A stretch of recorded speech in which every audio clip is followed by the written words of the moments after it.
Study IQ pieces, आपका selection हमारा mission.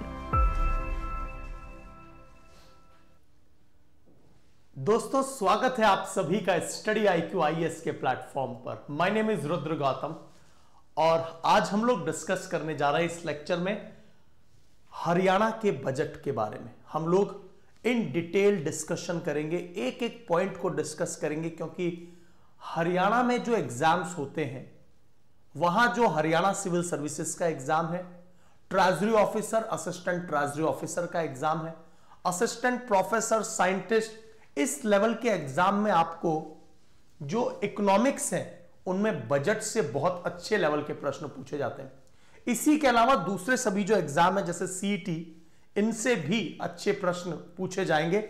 ये एक पूरा डिटेल्ड वीडियो है जहां पर मैं आपको पूरे बजट के एक एक पॉइंट पर डिस्कशन करने जा रहा हूं। So let's begin with the session.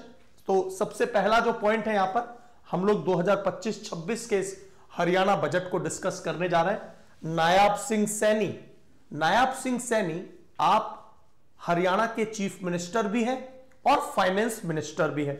तो फाइनेंस मिनिस्टर रहते हुए इन्होंने अपना ये बजट जो है वो 7 फरवरी को लेकर आए। 7th of February is the date जहां पर आप ये बजट लेकर आए हैं। ये एक डिटेल्ड लेक्चर होगा, तो आप पूरे शांति से सब्र के साथ एक एक पॉइंट सुनना, क्योंकि एग्जाम में क्या आ जाए कुछ पता नहीं है। One more point I want to add here कि यहां पर जब अंत तक आप लेक्चर में जाएंगे वहां पर मैं आपको बताऊंगा कि कैसे हरियाणा ने जो अलग अलग एरियाज में, सेक्टर में जो इन्वेस्टमेंट किया है, बजटरी अलोकेशन किया है, वो ऑन एन एवरेज जो राज्य अलोकेट करते हैं उसकी तुलना में अलग अलग सेक्टर्स में हरियाणा कहां पर कितना निवेश कर रहा है, इसके बारे में भी आपको इस लेक्चर में पता चल जाएगा। ठीक है। सो दोस्तों, एक खास बात यह है कि आप लोग मेरे साथ जुड़ सकते हैं। आप लोग हरियाणा सिविल सर्विसेज की तैयारी कर रहे हैं, TUATU एग्जाम की तैयारी कर रहे हैं, हरियाणा के किसी भी एग्जाम की तैयारी कर रहे हैं, आप लोग बहुत सारे content material Rudra education hub इस टेलीग्राम पर जुड़ सकते हैं। आप मेरे साथ इंस्टाग्राम पर जुड़ सकते हैं, लिंक्डइन पर जुड़ सकते हैं, गूगल पे सिंपली सर्च कर लेंगे। और एक और खास बात यह है कि आप लोग मेरे सभी लेक्चर्स जो आते हैं, यदि आपको जनरल साइंस, टेक्नोलॉजी और करंट अफेयर को कवर करना है तो आप लोग हमारे साथ Haryana study IQ, Haryana study IQ dedicated channel है। स्टडी IQ ये हमारा डेडिकेटेड चैनल है। आप यहां पर जाकर चैनल को सब्सक्राइब कर लीजिए, जहां पर हम आपको to be point exam oriented civil services वगैरह की तैयारी करवाते हैं। राइट। देखिए, एक छोटा सा पॉइंट और ऐड कर देता हूं कि यदि आप हरियाणा सिविल सर्विसेज की तैयारी कर रहे हैं, किसी भी राज्य लोक सेवा आयोग परीक्षाओं की तैयारी कर रहे हैं, UPSC या फिर जुडिशरी एग्जाम की तैयारी कर रहे हैं, आपको हमारे जो बैचेस हैं 31 अक्टूबर तक, 31 अक्टूबर तक दिवाली सेल को एक्सटेंड कर दिया गया है। तो 31 अक्टूबर तक आपको हमारे सभी स्टेट PCA, जिसमें हरियाणा सिविल सर्विसेज का प्लैटिनम बैच, जिसमें बुक्स NCERT का बैच और कंप्लीट फाउंडेशन बैच है, और gold batch complete foundation batch है, ये आपको न्यूनतम प्राइस में मिल जाएगा 31 अक्टूबर रात 12 बजे से पहले लोगे तो। और यहां पर मैं आपको कूपन कोड बता देता हूं, RG लाइव। आप RG live coupon code apply करेंगे तो आपको मैक्सिमम डिस्काउंट मिल जाएगा। एक खास बात यह है कि आप जैसे इन बैच को परचेस करते हो और प्रीलिम्स को क्वालिफाई करते हैं तो आपकी पूरी फीस रिफंड हो जाती है, और फीस को पूरी रिफंड करवाने का पूरा प्रोसेस है। आपकी पूरी फीस रिफंड हो जाएगी यदि आप पहला स्टेज प्रीलिम्स को क्लियर कर लेंगे। आप मुझसे कांटेक्ट करके, ठीक है, आप प्रीलिम्स की पूरी फीस को रिफंड करवा सकते हैं। तो अब आज का जो पूरा लेक्चर है उसमें मैं किस किस पर बात करूंगा, पूरा इंडेक्स के साथ में एक एक पॉइंट वाइज हम लोग डिस्कस करेंगे। सबसे पहला मेरा प्रश्न होगा कि भाई मैं आपको इंट्रोड्यूस करूंगा कि हरियाणा का बजट क्या है। तो टॉपिक जो है दैट इज हरियाणा बजट। और आपको पता है कि बजट जो शब्द है ये फ्रेंच भाषा का, बुगे, वहां से आया है। और यहां पर नीतिगत जो मुख्य बिंदु है उस पर बात करेंगे। हरियाणा की जो करंट इकोनॉमी है उसकी इकोनॉमिक पोजीशन क्या है उस पर बात करेंगे। बजट जो एस्टिमेट्स हैं, मतलब बजट का जो अनुमान है उस पर बात करेंगे। एक्सपेंडिचर, कितना खर्चा किया जा रहा है, कितना रिसिप्ट आ रही है, कितना पैसा सरकार अर्न कर रही है अपने अलग अलग टैक्सेस की मदद से, और कितना सरकार खर्च कर रही है, वो सैलरीज पेंशन भी देती है। कैपिटल एक्सपेंडिचर भी होता है, पूंजीगत निवेश, जिस पर आजकल केंद्र सरकार का सबसे ज्यादा फोकस है। आप लोगों को पता होना चाहिए कि जो आज की तारीख में सरकारें हैं वो कैपिटल इन्वेस्टमेंट पर ज्यादा फोकस कर रही हैं। उसके पीछे रीजन ये है कि कैपिटल एक्सपेंडिचर जो होता है, पूंजीगत निवेश, वो लॉन्ग टर्म में देश की इकोनॉमिक ग्रोथ में बहुत मदद करता है। तो कैपिटल इन्वेस्टमेंट पर निर्मला सीतारमण जी का, वर्तमान केंद्र सरकार का फोकस, और वो चाहते हैं कि राज्य सरकारें भी कैपिटल इन्वेस्टमेंट पर ज्यादा फोकस करें। और कैपिटल एक्सपेंडिचर यानी पूंजीगत निवेश से क्या मतलब होता है कि जब भी सरकारें hospitals, road, infrastructure, education building, research and development, जब यहां पर सरकारें पैसा लगाती हैं तो यहीं पर इसे कहा जाता है capital expenditure. This is called capital expenditure. तो हम लोग एक्सपेंडिचर के बारे में बात करेंगे, both revenue expenditure as well as capital expenditure, दोनों के बारे में बात करेंगे। रिसिप्ट्स कितनी प्राप्त हुई है उन पर भी बात करेंगे। और आपने हमारे देश में जो एक एक्ट था, आपको याद आ रहा होगा, FRBM एक्ट। क्या है ये? Fiscal regulatory and budgetary management, FRBM act. इसके तहत हमारे देश की सरकार ने बोला कि मतलब केंद्र सरकार के लिए जो फिस्कल डेफिसिट होना चाहिए वो 3.5% से कम रहना चाहिए। मतलब हम लोग, हमारे देश में जितना पैसा आ रहा है, अर्निंग हो रही है, और जितनी सरकारें बजट के तौर पे खर्चा कर रही हैं, उनके बीच में जो अंतर होना चाहिए वो 3.5% से ज्यादा नहीं होना चाहिए। मतलब खर्चा 3.5% तक ज्यादा हो सकता है, लेकिन उससे ज्यादा ना हो। लेकिन हमारी केंद्र सरकार आज तक इस नंबर को अचीव कर ही नहीं पाई। पिछले कई सालों से हम लोग ऐसा कोशिश कर रहे हैं। इसके अलावा हम लोग डेफिसिट, मतलब जो घाटा है, कितना ऋण लिया हरियाणा ने, उन सब पर बात करेंगे। और राज्य के प्रमुख क्षेत्रों में, मतलब जो हरियाणा राज्य है हमारा, उसके प्रमुख क्षेत्रों में राज्य कितना निवेश कर रहा है। और इस सब के अलावा एक सबसे खास बात जो आपको पता होनी चाहिए वो ये कि जब भी कभी केंद्र का बजट आता है, भारत का बजट आता है, जब भी कभी राज्यों का बजट आता है, तो बजट के साथ साथ कुछ गवर्नमेंट स्कीम्स भी लॉन्च की जाती हैं। कुछ इंपॉर्टेंट स्कीम को बजट के साथ में लॉन्च किया जाता है। तो मैं उन स्कीम्स और वहां पर टोटल कौन कौन से एरिया में कितना निवेश किया है, उन स्कीम्स के बारे में भी हम लोग दोस्तों बात करने वाले। ठीक है, तो आई थिंक यहां तक सारी बातें आपको क्लियर हो गई होंगी। तो अब शुरुआत करते हैं बजट के बारे में। फैक्चुअल होता है बजट, फैक्ट याद रखने, कुछ कॉन्सेप्ट मैं आपको साथ में समझाता हुआ चलूंगा। तो हरियाणा बजट 2025-26 7 फरवरी 2025 को वित्त मंत्री सीएम नायाब सिंह सैनी द्वारा प्रस्तुत किया गया। तो ये वित्त मंत्री भी है और चीफ मिनिस्टर भी है। और यहां पर इस बजट में एक लक्ष्य और रखा गया कि 2047 तक विकसित भारत को, भारत सरकार के दृष्टिकोण को पूरा करने के लिए जनसंख्या क्षेत्र में अपने हिस्सेदारी की तुलना में काफी अधिक योगदान देना। मतलब हरियाणा ने यह सोच लिया, हरियाणा की जो सरकार है उन्होंने यह सोच लिया कि भारत जो विकसित भारत में कन्वर्ट हो जाएगा, डेवलप्ड इंडिया इन 2047, वहां पर हरियाणा राज्य का बहुत बड़ा योगदान हो, यह मंशा राज्य बना चुका है। और इसीलिए 2047 आते आते हरियाणा का टारगेट है कि वो $1 ट्रिलियन की इकोनॉमी बन जाए, $1 ट्रिलियन की अर्थव्यवस्था बन जाए। जैसे भारत जो है, इंडिया, आज की तारीख में $4 ट्रिलियन से बड़ी अर्थव्यवस्था हो गई है। भारत जर्मनी से पीछे है ना, India is behind Germany. Bharat Germany से पीछे, किस किस देशों से पीछे? हमने जापान को भी पीछे छोड़ दिया। तो हम लोग आज की तारीख में यूएस, चाइना और जर्मनी से पीछे हैं। तो यहां पर 2047 आते आते हरियाणा का यह भी टारगेट है कि हमारी अर्थव्यवस्था $1 ट्रिलियन इकोनॉमी हो जाए। ठीक है, तो भारत सरकार के दृष्टिकोण को पूरा करने में जनसंख्या और क्षेत्र अपने हिस्सेदारी की तुलना में काफी अधिक योगदान देना है कि हम का मतलब हरियाणा जो है बहुत बड़ा योगदान देगा। अब देखो, जिस प्रकार से आप लोग हमेशा जीडीपी सुनते हैं ना, जीडीपी ग्रॉस डोमेस्टिक प्रोडक्ट, वो नेशनल लेवल पे होती है, तो उसी तरह से राज्य की जो होती है वो होती है जीएसडीपी।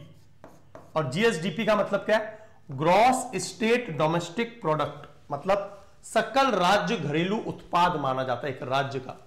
और यहां पर आप ये देखेंगे कि 2025-26 के लिए हरियाणा की सकल राज्य घरेलू उत्पाद जीडीपीएस ये है 13,47,486 करोड़ रुपए।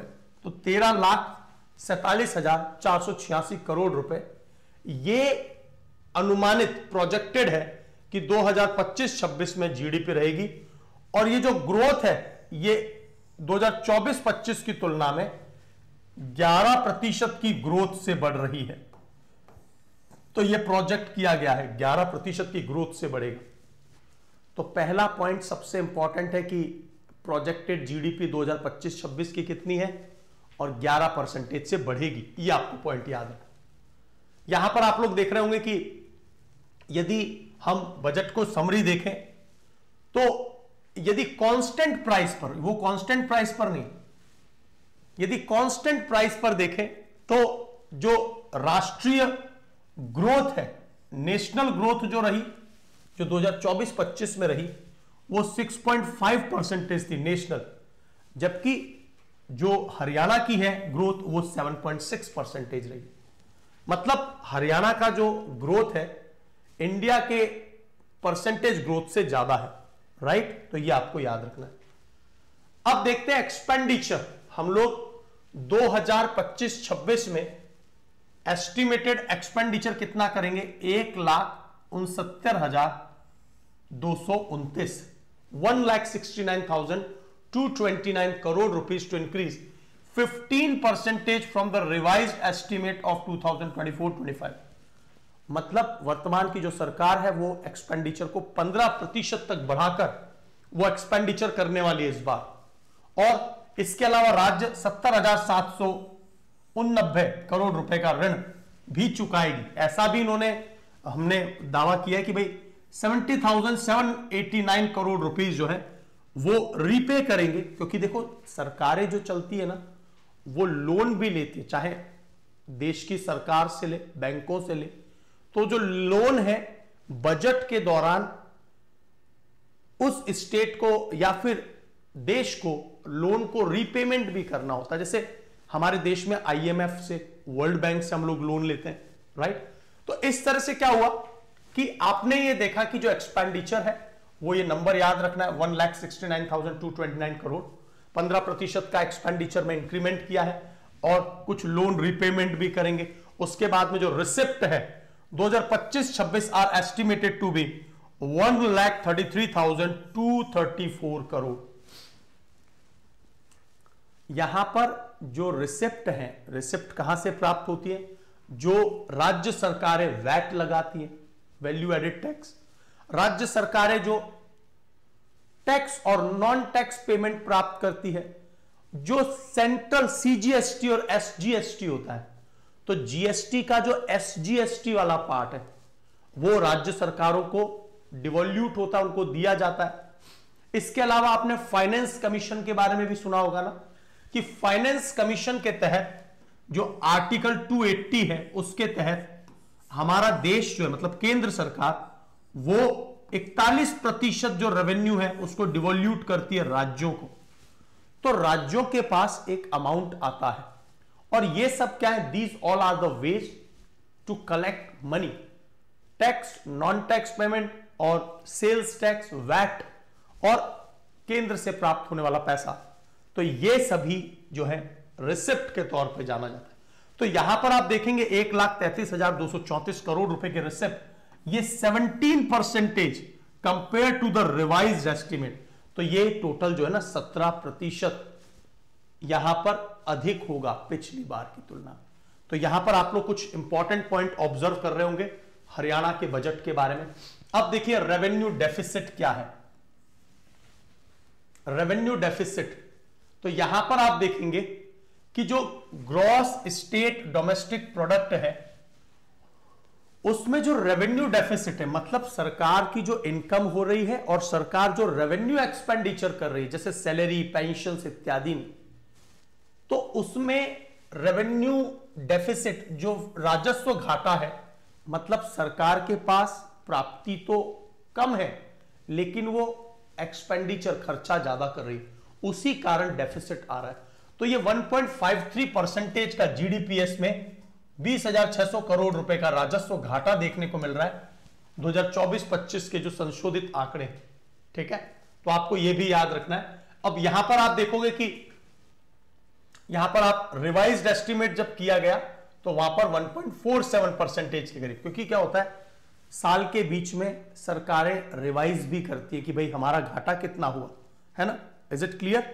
तो ये पॉइंट आपको याद रखना है। फिर देखिए एक होता है रेवेन्यू डेफिसिट जिसमें हम लोग सैलरी, पेंशंस उन पर बात करते हैं, और जो राजकोषीय घाटा होता है उसमें टोटल जो बजट, जितना सरकार ने टोटल प्राप्तियां की और सरकार के द्वारा जो टोटल बजट अलोकेट किया गया, क्योंकि सरकार हमेशा क्या करती है, देखो गवर्नमेंट का काम क्या है, गवर्नमेंट कुछ पैसा प्राप्त करती है ना, कॉर्पोरेट टैक्स से, या कॉर्पोरेट टैक्स वैसे सेंट्रल लेवल का होता है।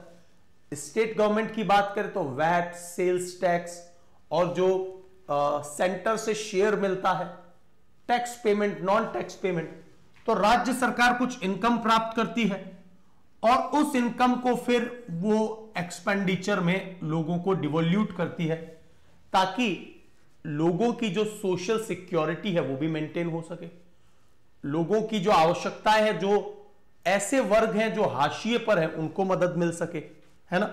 तो यहां पर आपको याद रखना है कि हां, अभी अमन सिंह 13.7% वाली जो बात है उसको मैं आपको बता देता हूं वो कहां पर है। 13.7% है दोस्त, अभी बताता हूं लोग, अभी वो फैक्ट अलग है उसको भी बताऊंगा, डोंट वरी। हां ये रहा, अभी आपको यहां से ज्यादा अच्छे से समझ में आ जाएगा।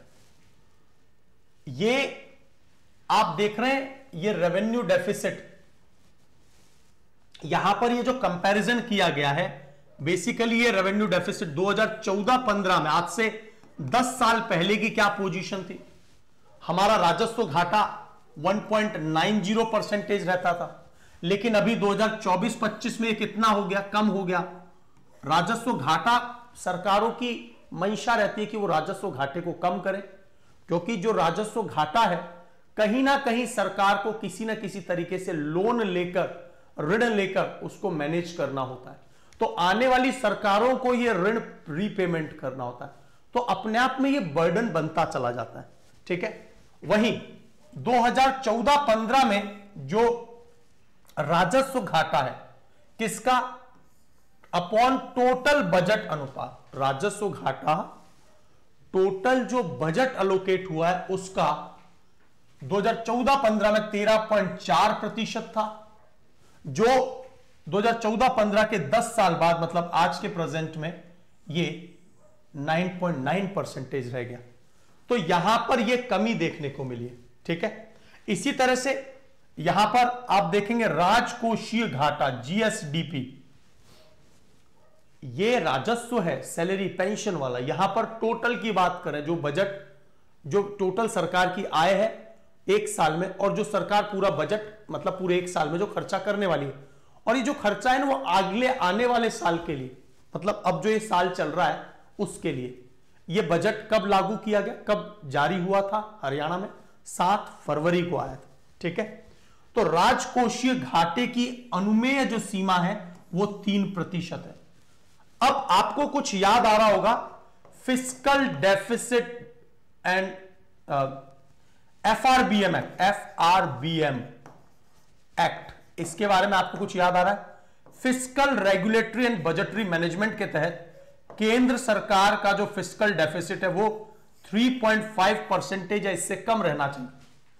जबकि राज्यों का जो फिस्कल डेफिसिट है, राज्यों का जो ये राजकोषीय घाटा है, वो 3% या इससे कम रहना चाहिए। ये सजेस्ट किया गया था, ये अनुमोदन किया गया था एफआरबीएम एक्ट के तहत। एफआरबीएम एक्ट के तहत ये अनुमोदित किया गया। तो ये आपको एक अच्छी खास बात दिख रही है कि हरियाणा में भारत सरकार तो आज तक इसको यहां पर लेकर नहीं आ पाई है, 4 के करीब चल रहा है। लेकिन हरियाणा में आप देखेंगे कि 2014-15 में भी ये 3 से कम था, 2.88, फिर 2024-25 में 2.68, और अभी जो एस्टिमेटेड होंगे ना ये 2025-26 के, ये फिस्कल डेफिसिट 2.67%। और समय के साथ इनको रिवाइज्ड भी किया जाता है, क्योंकि प्रोजेक्टेड होते हैं। जब बजट आता है तो चीजें प्रोजेक्टेड होती है, अनुमानित होती है, रियलिटी हमें बाद में पता चलती है। तो अमन सिंह, आई थिंक आपको अभी क्लियर हो गया होगा कि ये राजस्व घाटा कुल बजट अनुपात से संबंधित है। अब हम लोग एक एक पॉइंट को पढ़ लेते हैं कि भाई सरकार ने अलग अलग एरिया में कुछ गवर्नमेंट स्कीम्स भी निकाली हैं, उन पर भी बात करेंगे। तो यहां पर आप लोग देख रहे हैं कि जो हम लोग अब क्या मानेंगे, जीएसडीपी में जो राजस्व घाटा, रेवेन्यू डेफिसिट, याद रखना रेवेन्यू डेफिसिट जो रिवाइज्ड हुआ है वो ये है। तो अब ये रिवाइज्ड वाले को मानेंगे 1.47।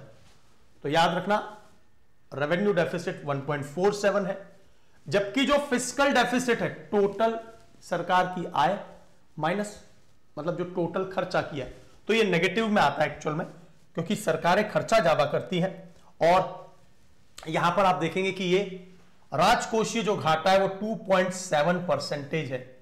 2025-26 में ये अनुमानित होता है ना। 2024-25 में भी ये क्या रहा था, जीएसडीपी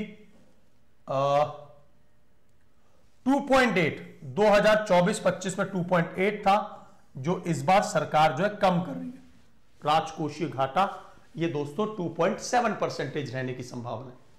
अब अगले प्रश्न पॉइंट पे आते हैं दोस्तों। यहां पर आपको देखने को मिल रहा होगा कि शायद थोड़ा सा डल, ज्यादा क्लियरली दिखाई नहीं दे रहा होगा, तो मैं आप लोगों को लिख के बता देता हूं। 2025-26 का जो पूरा बजट है उसका हाईलाइट है ये। तो total budget outlay, total budget कितना अलोकेट किया गया, सो इट वाज 2,05 मतलब 5,001.29 करोड़। इतना बजट इस बार अलोकेट किया गया, मतलब ये खर्च किया जाएगा। और इस बजट में दोस्तों हरियाणा सरकार के द्वारा एक नया डिपार्टमेंट बनाया गया, जो कि exam, total government expenditure minus total government receipt, yes expenditure ज्यादा होता है हमेशा, इसीलिए नेगेटिव में आ जाता है। तो डिपार्टमेंट ऑफ फ्यूचर, दोस्तों हरियाणा सरकार के द्वारा एक नया डिपार्टमेंट बनाया गया है, यह बात आपको जरूर याद रखनी है इस बजट में। और हरियाणा सरकार ने आर्टिफिशियल इंटेलिजेंस पर बहुत फोकस किया है, तो एक डेडिकेटेड हरियाणा एआई मिशन भी वो लेकर आए हैं, इस पर हम लोग अभी अलग से बात करेंगे। एक लाडो लक्ष्मी स्कीम, भाई महाराष्ट्र राज्य जो है, कर्नाटका जो राज्य है, वो महिलाओं को विशेष पेमेंट अलोकेट कर रहे हैं। तो जो लाडो लक्ष्मी स्कीम है दोस्तों, लाडो लक्ष्मी स्कीम, इसके तहत यहां पर 5,000 करोड़ रुपए सरकार ने, अकेले 5,000 करोड़ रुपए तो इस लाडो लक्ष्मी स्कीम के लिए दिए हुए। और लाडो लक्ष्मी स्कीम में है क्या, सामान्य रूप से बता देता हूं कि 2100 रुपए लाडो लक्ष्मी स्कीम के तहत 2100 रुपए दिए जाएंगे पर मंथ दिए जाएंगे। किसमें, जो हरियाणा की महिलाएं हैं उनके अकाउंट में direct benefit transfer, DBT, direct benefit transfer होगा 5,000 करोड़ रुपए। मतलब ये टोटल खर्चा आ रहा है हरियाणा में महिलाओं की बात करें, और 2100 गुणा 12 मतलब साल में इतना पैसा उनके अकाउंट में जाएगा। तो ये डायरेक्ट बेनिफिट ट्रांसफर स्कीम है। यहां पर हरियाणा सरकार ने एक और बात कही है कि वो लोग 50 लाख यूथ को रोजगार, एम्प्लॉयमेंट जनरेशन की कोशिश करेंगे। 50 लाख यूथ। संकल्प अथॉरिटी के लिए 10 करोड़ रुपए का फंड। फिस्कल प्रूडेंस, प्रूडेंस का मतलब होता है दोस्तों विवेक, विवेक। फिस्कल प्रूडेंस में क्या होगा, भाई वित्तीय विवेक क्या है कि सरकारें खर्चा कम करें और जो फिस्कल डेफिसिट है, रेवेन्यू डेफिसिट है, उसको कम किया जाए। तो फिस्कल प्रूडेंस पर काम करेगी सरकार ताकि जो फिस्कल डेफिसिट है उसको कम किया जा सके। फिर सपोर्ट फॉर एथलीट्स, यहां पर फ्री इंश्योरेंस लोन, अभी बताऊंगा क्या क्या है ये। इंफ्रास्ट्रक्चर में पार्किंग, मेट्रो, फ्लाइट सर्विसेज पर फोकस किया जाएगा। एग्रीकल्चर में दोस्तों interest free loan and air cargoes. Education में इनिशिएटिव लिया गया, 1 लाख स्कॉलरशिप एजुकेशन में दिया जाएगा ताकि लोग जो है एजुकेशन में अपने आप को और ज्यादा इन्वॉल्व करें। और एम्पावरिंग स्टार्टअप, 2000 करोड़ रुपए स्टार्टअप्स को प्रोवाइड किए जाएंगे। मिशन हरियाणा 2047, ये मैंने आपको शुरुआत में ही बताया था कि जो हरियाणा का 2047 का मिशन है वो ये कि भारत सरकार को पूरी तरह से सपोर्ट मिले, क्योंकि भारत 2047 तक एक विकसित राष्ट्र बनना चाहता है, जिसमें हरियाणा सरकार चाहती है कि हरियाणा का एक क्रूशियल रोल हो, और हरियाणा चाहता है कि 2047 आते आते उनकी अर्थव्यवस्था $1 ट्रिलियन की हो जाए। So this is all about the Haryana government, right.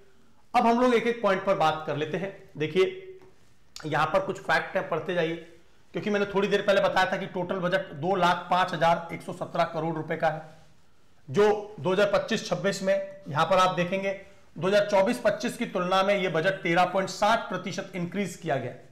तो आप लोग जो 13.7% जो इंक्रीज हुआ है वो यहां पर टोटल बजट की बात है कि पिछली साल की तुलना में 13.7% बजट इंक्रीज हुआ है। यह आपको याद रखना है, 2,05,017 करोड़, ठीक है। डिपार्टमेंट ऑफ फ्यूचर बनाया जाएगा, और यहां से आपको प्रश्न ना सीधा एग्जाम में आएगा, direct question will be there कि जो डिपार्टमेंट ऑफ फ्यूचर है will be estimated to prepare Haryana for upcoming economic, technological and environmental challenges.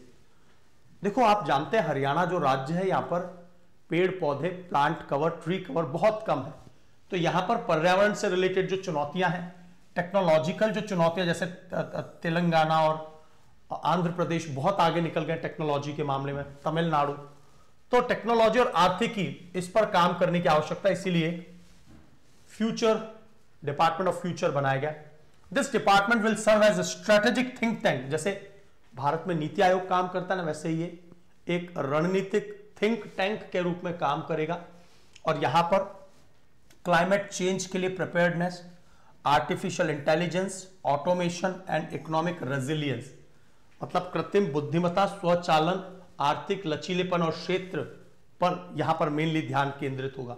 तो ये एक प्रश्न आपको एग्जाम में आ सकता है कि भाई what is the objective of the department of future. अगला जो मैंने बताया था कि हरियाणा सरकार जो है एआई मिशन पर फोकस करना चाहती है, और इसके लिए विश्व बैंक, ये याद रखना, वर्ल्ड बैंक के द्वारा 447 करोड़ रुपए का एश्योर्ड असिस्टेंस, मदद प्रदान की जा रही है। हरियाणा एआई मिशन को शुरू करने की योजना बनाई गई है। Under this mission hubs will estimated in Gurgaon and Panchkula.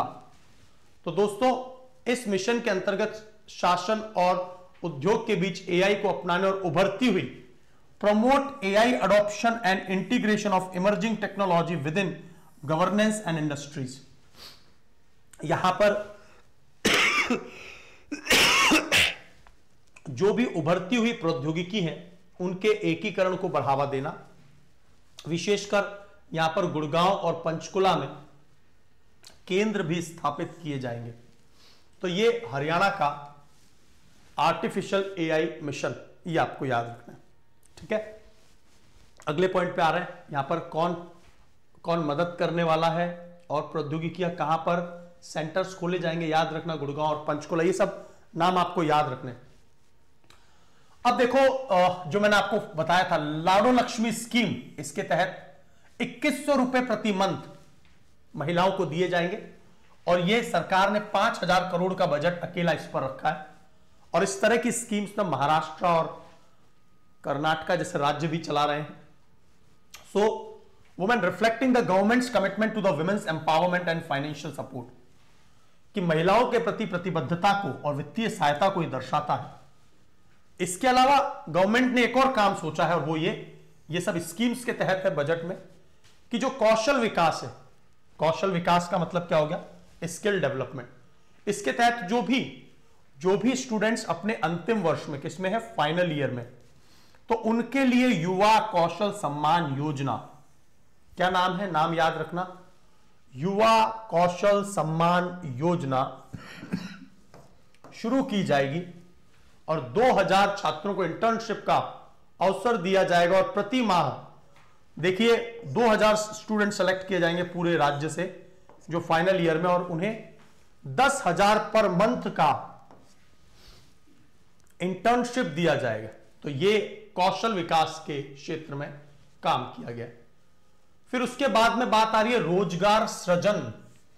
2047 तक हरियाणा का यह कोशिश रहेगा कि भाई 50 लाख युवाओं को रोजगार मिल जाए, और यह दीर्घकालिक दृष्टिकोण को दर्शाता है कि सरकार लॉन्ग टर्म के लिए चाहती है कि हमारे राज्य में कभी भी किसी भी प्रकार का अनएम्प्लॉयमेंट जैसा इश्यू सामने ना आए।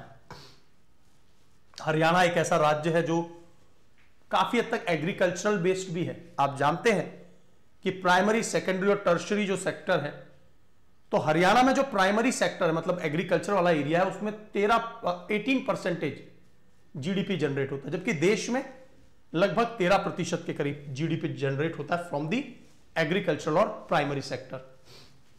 यहां पर एक और फोकस किया जा रहा है कि जो पैडी कल्टीवेशन है अंडर मेरा पानी मेरा विरासत योजना, ये हरियाणा में मेरा पानी मेरा विरासत योजना, इसके तहत धान की खेती छोड़ने वाले किसानों को दी जाने वाली सब्सिडी 7,000 रुपए से बढ़ाकर 8,000 रुपए प्रति एकड़ की जाएगी।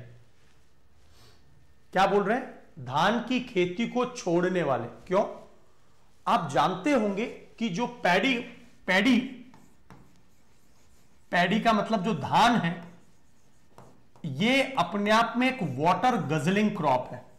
It is what, water guzzling crop, ठीक है, बहुत ज्यादा पानी यूटिलाइज होता है, इसीलिए वाटर ब्लॉक्स में अंदर पानी कम हो गया। यही पंजाब की हालत भी है, और इसके चलते जो किसान धान की खेती को छोड़ रहे हैं उनके लिए 7,000 रुपए से बढ़ाकर 8,000 रुपए प्रति एकड़ इन्होंने क्या कर दिया है, सब्सिडीज दे रहे हैं। धान की सीधी बुआई करने वाले किसानों को दी जाने वाली सब्सिडी 4,000 से बढ़ाकर 4,500 रुपए प्रति एकड़ की जाएगी।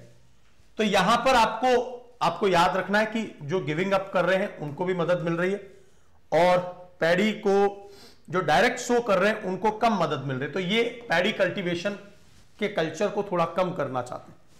अगला पॉइंट आ रहा है दोस्तों, हम लोग जब भी कभी कृषि स्टार्ट करते हैं ना, खेती स्टार्ट करते हैं, तो क्या होता है, हमें बहुत सारे पेड़ों को we need to cut them down, और इसीलिए क्या है कि हम उनको नुकसान ना पहुंचा। ऑलरेडी ट्री कवर आप जानते हैं हरियाणा का बहुत पुअर है। मैंने हरियाणा स्टडी आईक्यू पर आप लोग सर्च कर लीजिएगा, हमारा जो चैनल है ना हरियाणा स्टडी आईक्यू, शायद आप सभी ने सब्सक्राइब किया होगा, वहां पर मैंने डिटेल में जो वन जनगणना है उसके बारे में डिटेल में डिस्कशन किया है। तो हरियाणा में बहुत ही कम परसेंटेज ऑफ ट्री कवर है, तो यहां पर 2025-26 में 1 लाख एकड़ of land will be covered by natural farming. 1 lakh एकड़ भूमि प्राकृतिक खेती के अंतर्गत आ जाएगी। नेचुरल फार्मिंग मतलब हम लोग नुकसान नहीं पहुंचा रहे हैं, ठीक है। एक और खास चीज इस बजट में की गई कि जो मादक द्रव्यों का सेवन है, मतलब जो भी इस तरह के सब्सटेंसेस जो नार्कोटिक्स वाले हैं, तो उनके लिए नॉलेज अवेयरनेस बढ़ाने के लिए एक संकल्प नाम से एक प्रोग्राम चलाया गया। संकल्प, और संकल्प की फुल फॉर्म क्या है, संकल्प में जो एस है वहां पर substance abuse and narcotics knowledge awareness and liberation programme. Liberation का मतलब उससे स्वतंत्र हो जाना, किससे, नार्कोटिक्स से, जो नशे व्यसन कर रहे हैं, इस तरह का एक प्रोग्राम चलाया गया है। And will be established with an initial fund of 10 crore rupees. तो ये एक संकल्प जो स्कीम है, इसके तहत मादक द्रव्य पदार्थ हरियाणा के जो नागरिक हैं वो छोड़े, उसके लिए 10 करोड़ रुपए का एक अलोकेशन दिया गया है जो संकल्प स्कीम के तहत है। This body will coordinate effort to combat drug addiction through awareness and rehabilitation initiative. तो यहां पर पुनर्वास और जागरूकता की मदद से ये लोगों की जो नशीले पदार्थों के उपयोग करने की जो लत है उसको खत्म करने में मदद करेगी। मैंने आपको एक बात बताई थी अभी थोड़ी देर पहले कि फिस्कल प्रूडेंस का मतलब होता है विवेक, कि सरकार चाहती है कि जो फिस्कल डेफिसिट है वो कम से कम किया जा सके। So strengthening Haryana financial health over the past decade, Haryana has demonstrated remarkable fiscal discipline. Haryana की वित्तीय सेहत को सुदृढ़ बनाना पिछले एक दशक में हरियाणा ने उल्लेखनीय वित्तीय अनुशासन प्रदर्शन किया है। मैंने अभी थोड़ी देर पहले बताया था ना आपको कि जो ग्रॉस स्टेट डेवलपमेंट प्रोडक्ट है जीएसडीपी, हमारा जो एफआरबीएम एक्ट है उसमें 3% से कम रहना चाहिए।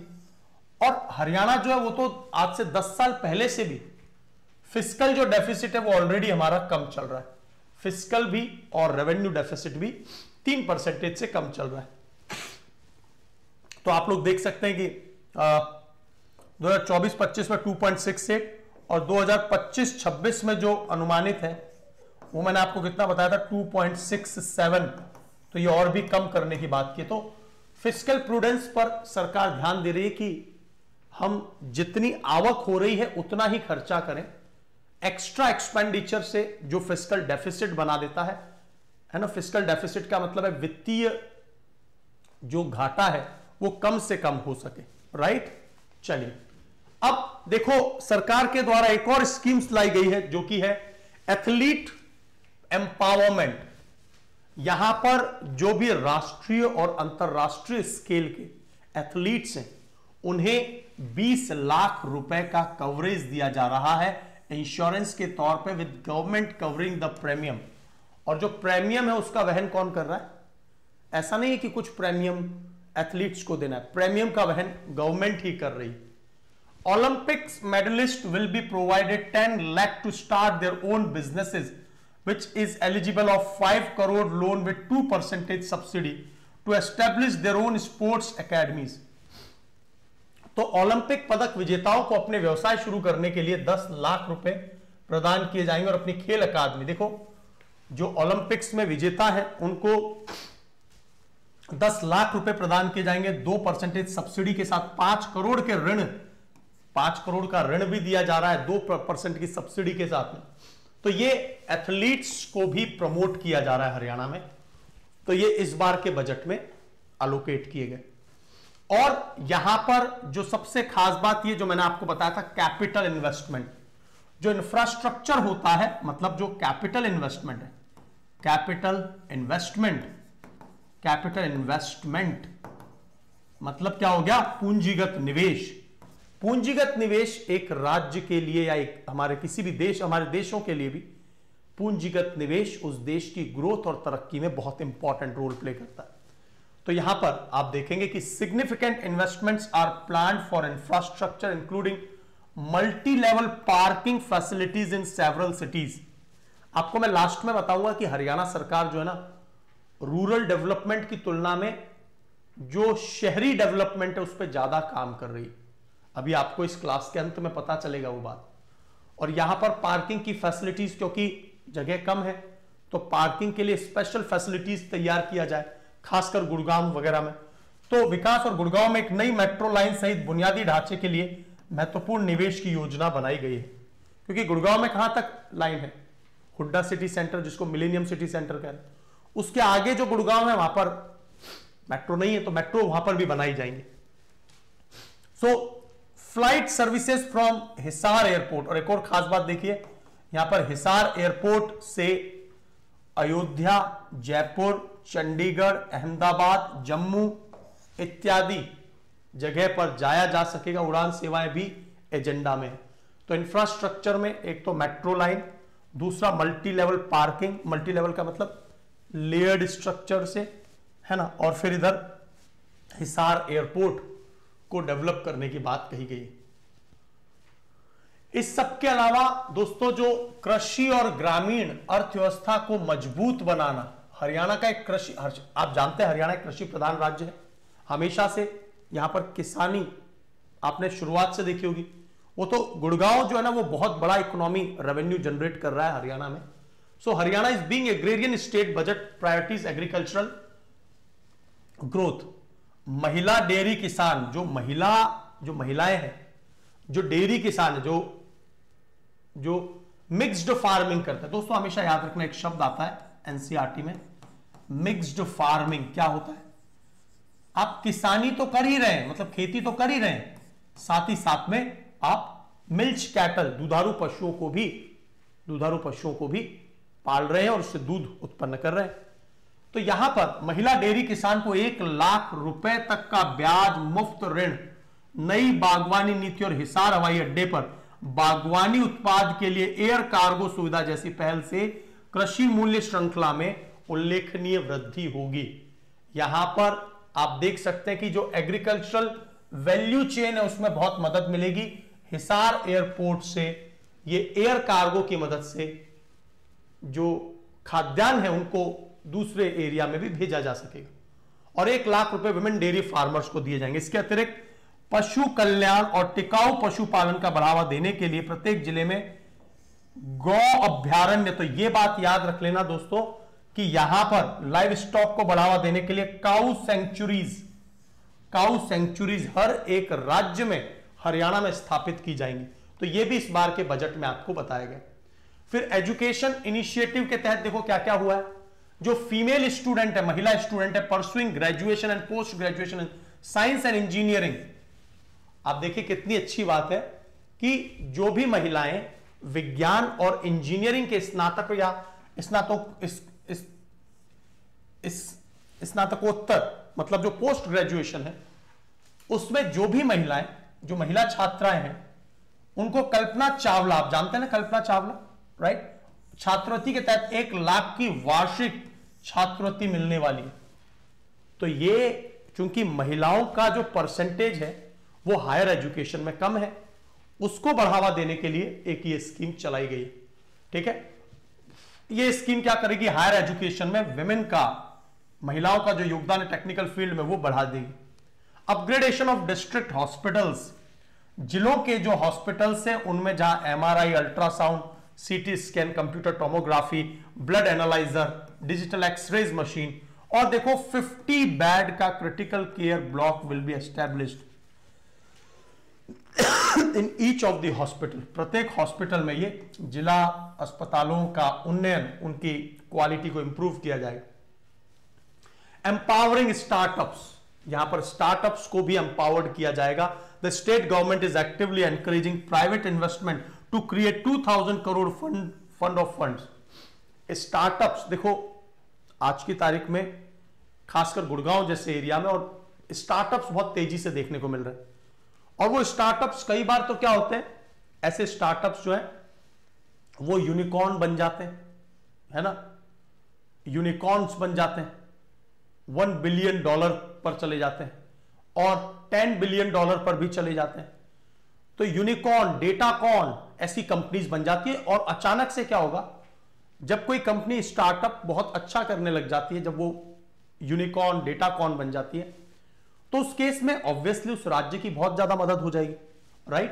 तो स्टार्टअप्स को सशक्त बनाना, राज्य सरकार 2000 करोड़ रुपए का फंड ऑफ फंड्स बनाने के लिए निवेशकों को सक्रिय रूप से प्रोत्साहन दे रही है। और ये जो सपोर्ट है वो हमारे राज्य में एंटरप्रेन्योरशिप, मतलब जो उद्यमिता है ना, लोगों के पास जो नॉलेज है उसको प्रोडक्टिविटी में बदलना, उसे इंप्रूव करने में मदद करेगी।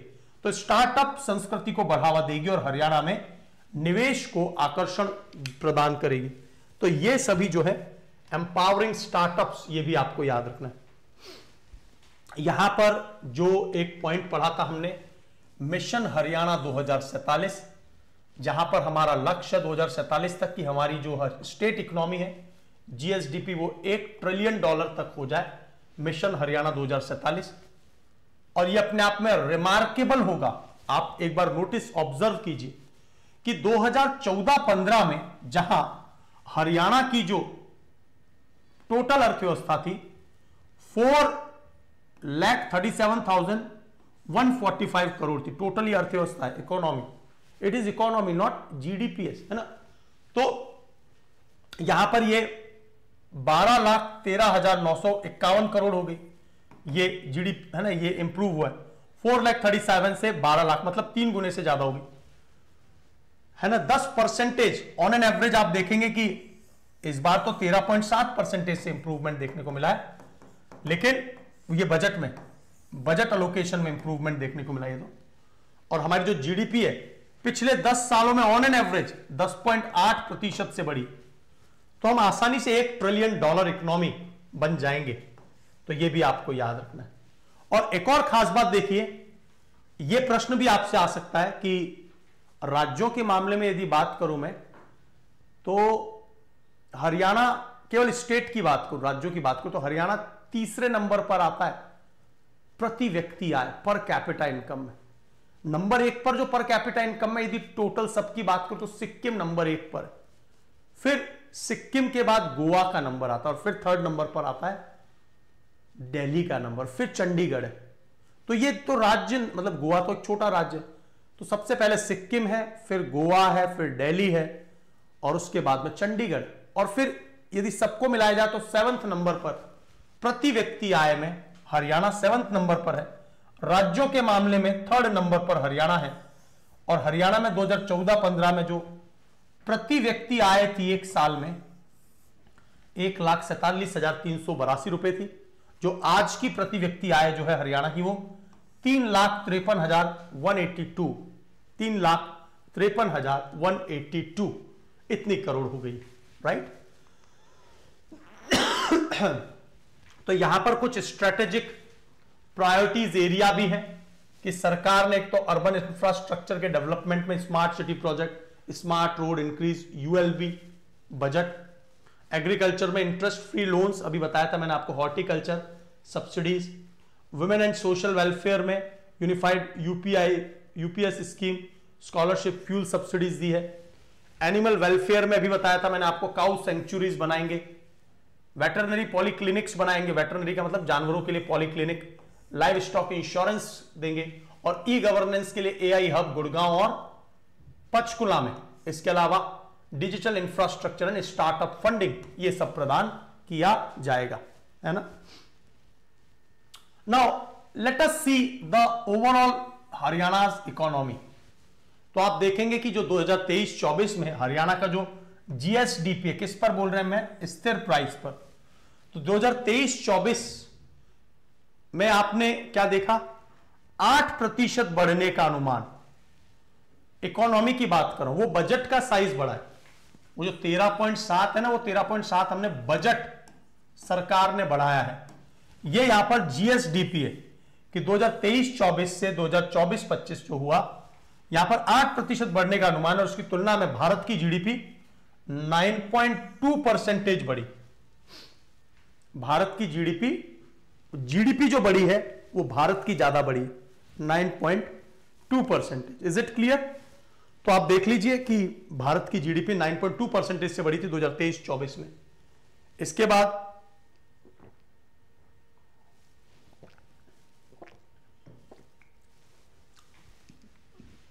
तो आप लोगों ने देख लिया 8% है, और यहां पर भी आपको इस ग्राफ में भी बताया गया कि टोटल जो जीएसडीपी है, ये तो कोविड-19 का दौर था इसलिए माइनस चला गया था, कोविड-19 का दौर है इसलिए माइनस चला गया, ओवरऑल 8% से बढ़ी है।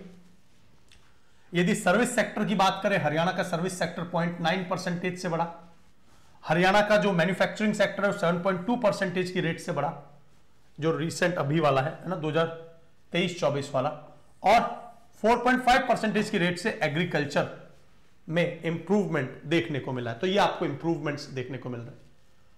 तो यहां पर सेक्टर वाइज ये फिगर, ये पॉइंट आपके लिए अगेन सुपर इंपॉर्टेंट है, स्टार मार्क कर देता हूं। आप लोग जानते होंगे कि हम लोग जब प्राइमरी, सेकेंडरी और टर्शियरी सेक्टर की बात करते हैं, तो जो एग्रीकल्चर है, हरियाणा में एग्रीकल्चर का जो परसेंटेज है, जो रेवेन्यू प्राप्त होता है एग्रीकल्चर से, वो हरियाणा में 18% है एग्रीकल्चर। और जो मैन्युफैक्चरिंग सेक्टर है, मतलब सेकेंडरी सेक्टर है, यहां से लगभग 29% रेवेन्यू प्राप्त होता है, और 53% ऑफ हरियाणा's इकोनॉमी रिस्पेक्टिवली ये हमें सर्विसेज सेक्टर, जो टर्शियरी सेक्टर है, वहां से प्राप्त होता है। तो सेक्टर वाइज आपको ये बात you must be aware about it, आपको पता होनी चाहिए। फिर यहां पर देखिए आप 2023-24 में जो प्रति व्यक्ति पर कैपिटा जीएसडीपी है, प्रति व्यक्ति आय, ये 3,61,993 है, जो 2022-23 की तुलना में 10% बढ़ी है ना, राइट। तो आपको याद रखना है कि प्रति व्यक्ति आय में 2023-24 ये 3,61,993 है और 2022-23 की तुलना में ये 10% बढ़ी है। तो ये आपको जरूर याद रखना है, ठीक है, राइट। चलिए, तो ये इतनी बड़ी है। अब देखिए प्रति व्यक्ति आय, यहां पर प्रति व्यक्ति आय जो है ना, लेकिन यहां पर ये एक मिनट का समय दीजिए, यहां पर कुछ नंबर्स में चेंज आ रहा है। हाँ, लेकिन ये जो है ना करंट प्राइस पर बात कर रहा है, करंट प्राइस पर ये है। और वैसे करंट प्राइस पर ना मान के हम लोग जो है प्रति व्यक्ति आय देखें, करंट प्राइस पर ना माने। आप एक चीज नोटिस कीजिए, एक इंपॉर्टेंट पॉइंट है कि 2024-25 में भारत की जो प्रति व्यक्ति आय है वो है 2,05,579, जबकि हरियाणा में 3,53,182। आप ये याद रखना, ये इस नंबर को याद रखना, ये प्रति व्यक्ति आय है 2024-25 की एस्टिमेटेड। ये आपको नंबर याद रखना है, ठीक है। और ये भारत का है। आप देख लीजिए भारत की तुलना में हरियाणा में जो प्रति व्यक्ति आय है वो कंपैरेटिवली ज्यादा है, ठीक है। अब बजट एस्टिमेशन की बात करते हैं। तो बजट एस्टिमेशन में आप लोग देखेंगे कि 2025-26 में 1,69,000 करोड़ रुपीस का लक्ष्य रखा गया था, जो 2024-25 के संशोधित अनुमान से 15% की वृद्धि हुई है। मतलब सरकार ने जो टोटल एक्सपेंडिचर किया पिछले साल की तुलना में वो 15% ज्यादा किया है ना, 15% यहां पर ज्यादा किया है। इस व्यय को 1,33,234 करोड़ रुपए की प्राप्तियों और 35,561 करोड़ रुपए शुद्ध उधारी के माध्यम से पूरा करने का प्रस्ताव। मतलब आप समझ गए क्या कि इतना तो सरकार की आय होगी और 35,561 रुपए ये सरकार ऋण लेगी, ठीक है। तो ये भी आपको याद रखना है। तो यहां पर आप एक और चीज देखेंगे कि कुल प्राप्तियां, उधार के अलावा जो कुल प्राप्तियां नहीं है, हमारे जो कुल रिसिप्ट है वो 17% बढ़ा है। तो ये आपको याद रखना है, ठीक है। ये रहा टोटल एक्सपेंडिचर की बात कि एक्सपेंडिचर हम लोग क्या कर रहे हैं, 15% बढ़ा रहे हैं। रेवेन्यू डेफिसिट अभी हमने देखा था दोस्तों, रेवेन्यू डेफिसिट कितना है, 1.53 है और फिस्कल डेफिसिट 2.7 है। फिस्कल डेफिसिट होता है जो total government expenditure minus total government receipts, तो वो 2.7% है। तो ये भी आपको याद रखना है, 2.7% और ये 1.3% फिस्कल डेफिसिट, ठीक है। फिस्कल डेफिसिट है 2.7, रेवेन्यू डेफिसिट है, तो ये दोनों पॉइंट याद रखने आपको। मैंने आपको ये ऑलरेडी समझा दिया था कि राजस्व घाटा 1.90 था, आज से 10 साल पहले 1.47 रह गया। वहीं राजस्व घाटा अपॉन कुल बजट अनुपात ये 13.4 से 9.9 रह गया। और जो 2.7 है वो लगभग आने वाले समय में 2.67 एक्सपेक्टेड है, वही 2.7 के करीब हो जाएगा। तो ये कुछ टेबल है जिसमें यहां पर सब कुछ बताया गया है कि टोटल जो राज्य का जीएसडीपी है वो 13,47,486 और यहां पर ये टोटल जीएसडीपी 11% बढ़ा है। टोटल जीएसडीपी 11% तक बढ़ा है। तो ये कुछ फैक्ट है जो आपके लिए इंपॉर्टेंट है। बस मेरे हिसाब से इतना काफी होगा। और लाडो लक्ष्मी योजना को नमस्कार प्रणाम, लाडो लक्ष्मी योजना को बिल्कुल मत भूलना। 2100 रुपए की वित्तीय सहायता देने के लिए लाडो लक्ष्मी योजना की घोषणा की है। सरकार ने 5,000 करोड़ रुपए आवंटित किए हैं। 2100 रुपए हर महीने मिलेंगे मतलब इंटू 12 कर लीजिए, मल्टीप्लाइड बाय 12, और इससे क्या हो जाएगा, जो हरियाणा की महिलाएं हैं उनके सशक्तिकरण, एम्पावरमेंट में मदद मिलेगी। और ये अपने आप में एक प्रकार की डायरेक्ट बेनिफिट स्कीम है ना। सो हरियाणा की राजस्व प्राप्ति का 4% होने का अनुमान है। 5,000 करोड़ रुपए जो टोटल राजस्व प्राप्ति, उसका 4% तो लाडो लक्ष्मी स्कीम में दिया जा रहा है। इस तरह की सिमिलर जो स्कीम है ना, वो महाराष्ट्र, कर्नाटक और मध्य प्रदेश में दोस्तों देखने को मिल रही है। महाराष्ट्र, कर्नाटक एंड मध्य प्रदेश में आपको इस प्रकार की स्कीम्स देखने को मिल रही है। 2025-26 में हरियाणा का revenue expenditure it was 17,945 crore rupees revenue expenditure. तो ठीक है, बस इतना काफी है। आप लोगों को लाडो लक्ष्मी योजना जरूर याद रखनी है ना। लाडो लक्ष्मी योजना, यहां पर आपको नेट एक्सपेंडिचर बता ही दिया है। मैंने आपको थोड़ी देर पहले बताया था नेट एक्सपेंडिचर में हमने 15% का इंप्रूवमेंट किया है। ठीक है, 15% का इंप्रूवमेंट किया है। और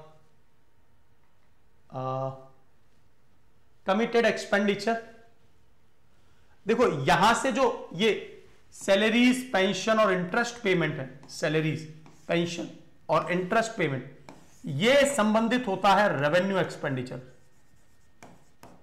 है ना।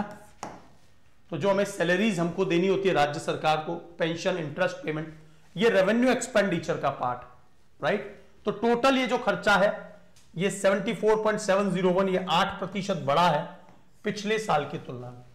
सैलरीज पिछले साल की तुलना में हरियाणा गवर्नमेंट ने 10% बढ़ी है, पेंशन 10% ज्यादा देनी हुई है और इंटरेस्ट पेमेंट 6%। अब यहां पर आपको ना, हाँ, revenue deficit estimated at 1.53% of GSDP rupees 20,600 crore. Yes Aman Singh, correct. अब क्षेत्रवार व्यय की बात कर लेते हैं। अभी एक पूरी लिस्ट आ रही है, अलग अलग जो सेक्टर्स है वहां पर कितना कितना परसेंटेज योगदान दिया गया है सरकार के द्वारा, उसकी पूरी लिस्ट आ गई। अब यहां से आपको ना सेक्टर वाइज चीजें पता चल रही है। जैसे जो education, sports, arts and culture है, इसमें 2025-26 में 21,295 करोड़ दिए, मतलब 8% का इजाफा हुआ है। ठीक है, और इसमें पर्टिकुलरली जो फोकस किया गया है वो 8,258 करोड़ रुपए प्राइमरी स्कूल्स को अलोकेट किए गए। तो ये अब सेक्टर वाइज आ गया कि education, sports, art and culture, social welfare and nutrition, जो mid day scheme, mid day meal वगैरह जो है, तो यहां पर 28% का इजाफा हुआ है पिछली बार की तुलना में। फिर हेल्थ एंड फैमिली वेलफेयर, यहां पर 7% का इजाफा हुआ है। आप देख रहिए एग्रीकल्चर और जो एलाइड एक्टिविटीज हैं उनमें 47% का इस बार इजाफा किया है बजट में। पुलिस जो है, पुलिस महकमे पर खर्चा 14% इंप्रूव किया गया। रूरल डेवलपमेंट में 30% का इजाफा, जबकि जो एनर्जी सेक्टर है उसमें -23%। तो वो कौन सा सेक्टर है जहां पर हरियाणा सरकार के द्वारा फोकस हटाया गया है? मतलब एनर्जी सेक्टर में आप देखेंगे परसेंटेज अलोकेशन पिछली बार की तुलना में काफी कम है, नेगेटिव में। अर्बन डेवलपमेंट मैंने बताया था आपको, रूरल डेवलपमेंट की तुलना में, रूरल में तो केवल 30% था, अर्बन डेवलपमेंट में देखिए 47% का इंप्रूवमेंट किया जा रहा है। उसके बाद में इरिगेशन एंड फ्लड कंट्रोल में 9% का इंप्रूवमेंट हुआ है सेक्टर वाइज। और दोस्तों ये भी देखोगे आपकी रोड एंड ब्रिज में हरियाणा सरकार ने अपना ध्यान हटाया, जबकि दूसरे राज्य रोड और ब्रिज पर ज्यादा खर्चा कर रहे हैं। तो इस तरह से अलग अलग सेक्टर्स में क्या क्या डिफरेंस आए हैं वो भी यहां पर बताए गए। अब सरकार का जो 1 रुपया है, जैसा आपने कभी केंद्र सरकार का बजट भी देखा होगा, तो राज्य सरकार का जो 1 रुपया है वो कहां कहां पे खर्चा होता है। तो हरियाणा राज्य सरकार जो ऋण लेती है समय समय पर अपने राजस्व घाटे को पूरा करने के लिए और बहुत सारे पर्पस के लिए, तो जो ऋण का भुगतान होता है वो 30.26%, 1 रुपए का 30.26 पैसा ये ऋण भुगतान में सरकार खर्चा करती है। राज्य में आर्थिक सेवाओं को उत्पन्न करने के लिए राज्य सरकार 21.53 पैसा खर्च करती है। जो जनरल सर्विसेज है उसमें राज्य सरकार 15.37, जबकि जो सोशल सर्विसेज है उसमें 32.84%। तो आपसे यह पूछा जाए कि जो हरियाणा का बजट है उसमें सबसे ज्यादा खर्चा किस एरिया में होता है, तो आप बताएंगे सामाजिक सेवाओं में सबसे ज्यादा खर्चा होता है, उसके बाद में ऋण भुगतान पर सबसे ज्यादा खर्चा होता है, उसके बाद में आर्थिक सेवाओं पर खर्चा होता है, और उसके बाद में सामान्य सेवाओं पर खर्चा होता है। ये प्रश्न इस तरह से एग्जाम में पूछे जाते हैं कि सबसे ज्यादा हरियाणा गवर्नमेंट सोशल सर्विसेज में खर्चा करती है। ठीक है, तो ये एक पॉइंट आपको याद रखना है। इसके बाद में यहां पर देखिए आपको एक बहुत इंपॉर्टेंट पॉइंट देखने को मिल रहा है। हरियाणा सरकार को जो राजस्व प्राप्ति होती है, रिसिप्ट, हरियाणा सरकार को जो राजस्व प्राप्ति होती है उसमें आप लोग एक चीज नोटिस करेंगे कि राज्य सरकार का खुद का जो ओन टैक्स है, स्टेट के अपने राज्य के जो टैक्सेस होते हैं, उससे ये 92,143 करोड़ रुपीस कलेक्ट हो रहे हैं। मतलब सबसे ज्यादा हरियाणा स्टेट ओन टैक्स से कलेक्ट करता है। ये प्रश्न एग्जाम में आ सकते हैं, करंट अफेयर हरियाणा बजट से रिलेटेड। उसके बाद आप लोग देख रहे होंगे कि जो सेंट्रल गवर्नमेंट के टैक्सेस है उसका जो शेयर राज्य सरकार को मिलता है ये 15,547 करोड़ रुपए है। उसके बाद राज्य के अपना खुद का जो नॉन टैक्स, देखो एक टैक्स और एक नॉन टैक्स, तो नॉन टैक्स से राज्य सरकार है 10,334 करोड़ रुपए इनको जनरेट होता है ना हरियाणा सरकार। और grant in aid from centre, और केंद्र से कुछ मदद भी मिलती है। केंद्र से मदद जो मिली है वो ये है। तो यहां पर आपको टोटल रेवेन्यू रिसिप्ट ये हो गया, और नॉन डेब्ट कैपिटल रिसिप्ट, नॉन ऋण है ना, गैर ऋण, ये 5,417। तो टोटल जो बजट है उसमें जो रिसिप्ट है वो आपने देखी थी 1,33,234 करोड़ ही था। तो ये रिसिप्ट प्राप्त हो रही है ना, और ये जो रिसिप्ट प्राप्त हुई है वो 2024-25 की तुलना में 25-26 में 17% ज्यादा होगी। ठीक है, तो ये आप देख लीजिए, इसके बिहाफ पे कैलकुलेट किया गया, ये 17% ज्यादा होगी। ठीक है ना। तो स्टेट का ओन टैक्स, यहां से रेवेन्यू सबसे ज्यादा जनरेट होता है सरकार को, फिर सेंटर से जो टैक्सेस आते हैं वहां से, और फिर ओन नॉन टैक्स है हरियाणा के, और ग्रांट इन एड्स है, और नॉन डेब्ट कैपिटल रिसिप्ट है। तो ये सब रिसिप्ट है ना, ये सभी क्या है, रिसिप्ट है।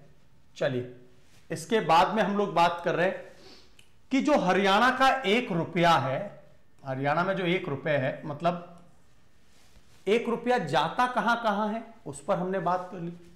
अब हरियाणा में जो 1 रुपया आता कहां कहां से है, तो अभी आपने देखा कि हरियाणा का सबसे ज्यादा पैसा जो जनरेट होता है वो राज्य के अपने खुद के ओन टैक्स रेवेन्यू से हरियाणा में सबसे ज्यादा पैसा जनरेट होता है। ठीक है, उसके बाद सेकंड नंबर पर क्या है, हरियाणा सरकार उधारी लेती है, जिसका मेंशन नहीं था रिसिप्ट में, क्योंकि तो उधारी वाला पार्ट है, इसलिए पीछे वाली टेबल में मेंशन नहीं था, तो ये उधार बोरोइंग हो गया।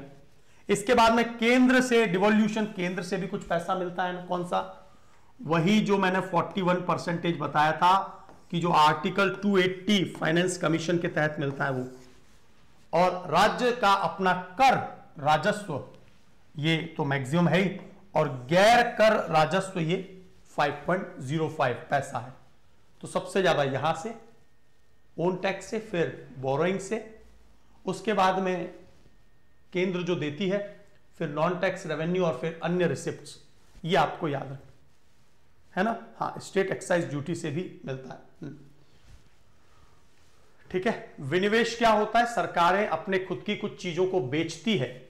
आपको पता है ना विनिवेश क्या होता है, जो सरकारी चीजें हैं, सरकारी एसेट्स है, उसको जब सरकार बेचती है तो उसको हम लोग डिसइन्वेस्टमेंट कहते हैं, लेकिन एग्जाम के लिए इतना इंपॉर्टेंट नहीं है। यहां पर आप लोगों को एक एक पॉइंट बताया गया, स्टेट जीएसटी, जो टैक्सेस आ रहे हैं, टोटल टैक्सेस जो आए हैं, उनमें आपको अलग अलग पॉइंट्स बता दिए गए। और यहां पर स्टेट का जीएसटी से कितना पैसा आता है, वो है 42,000 करोड़ रुपए। स्टैंप ड्यूटी, देखो स्टैंप ड्यूटी से कलेक्ट होता है। स्टेट एक्साइज जो टैक्स है वो 14,064 करोड़ रुपए है। सेल्स टैक्स और वैट है, वैल्यू एडिड टैक्स, ये टैक्स ऑन व्हीकल। तो ये सभी कौन से टैक्सेस हैं जो राज्य सरकारें कलेक्ट करती हैं, ये सभी राज्य सरकारें जो टैक्स कलेक्ट करती है वो हैं। तो इसके टैक्स का भी नंबर्स यहां पर दिया गया। ये जो पूरी फाइल है मैं अभी आपको टेलीग्राम चैनल बता दूंगा, ये पूरी फाइल आपको मेरे टेलीग्राम चैनल पे मिल जाएगी। Rudra education hub, Rudra education, ये एक साथ में हब, अभी लास्ट में मैं आपको टेलीग्राम चैनल बता दूंगा, वहां पर आपको पूरी फाइल मिल जाएगी। तो एक बार आप रिवाइज जरूर कर लीजिएगा एग्जाम से पहले, है ना, राइट। चलो, तो यहां पर आप देख रहे हैं क्या, तो जो राजस्व प्राप्तियां हैं, उसमें सबसे बड़ा जो योगदान है राज्य का अपना खुद का जो ओन राजस्व है, टैक्स और नॉन टैक्स। राज्य का खुद का जो सबसे बड़ा राजस्व है वो राज्य के अपने खुद के टैक्स रेवेन्यू से आता है ना। उसके बाद में ओन नॉन टैक्स रेवेन्यू से 8.09। तो राज्य को जो राजस्व प्राप्तियां, उसमें सरकार जो डिवोल्यूशन करता है, ग्रांट्स देता है, 7.66 है। और केंद्रीय करों का जो शेयर है वो 12.16% है। तो ये वाली जो पूरी टेबल है ना, ये वाली टेबल यहां से बनी है दोस्तों, ये वाली टेबल यहां से बनी है, ठीक है। यहां से एक मिनट टेबल दिखा देते हैं आपको। अभी जो डायग्राम दिखाया है वो टेबल यहां से बनी है।